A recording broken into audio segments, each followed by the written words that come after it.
সেবা কইরা যান আল্লাহ নবীজির নাম 10 টাকা দিয়া। এই তুই এখানে ভিক্ষা করতেছিস কেন? আমার মালিক যত সব গেল। আমি তো ভিক্ষা করতেছি না, আমি আমার আব্বারে সাহায্য করতেছি। আরে আমি তো তোর আব্বা, তুই ফকির যেখান দিয়ে আব্বা কইস। তুমি হইলো আমার আপন বাপ, আরে মৃত্যু পর্যন্ত বৃদ্ধ, সে হইলো আমার পাতানো বাপ। বয়স হয়েছে তো চিল্লায় ভিক্ষা করতে পারে না, তাই আমি একটু সাহায্য করতেছি।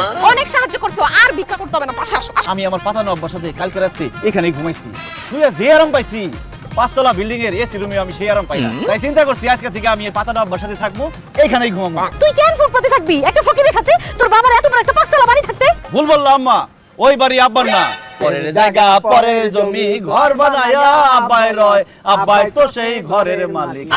আধা ঘন্টা ভিক্ষা করলে চাচার অনেক উপকার হবে। আসো বসো। মাথা খারাপ হয়েছে? আমি জীবনে ওই রাস্তার মধ্যে বসে ভিক্ষা করব না। তাহলে আমি জীবনেও কোনোদিন বাসায় ফিরে যাবো না। তোমার কোনো উপায় নাই, আধা ঘন্টা ভিক্ষা কইরা সারা জীবনের মান সম্মানটা তো বাঁচাই। আসো আসো, বসে পড়ো বসে পড়ো। টাকা দিয়া দান আমার আল্লাহ নবীজির নাম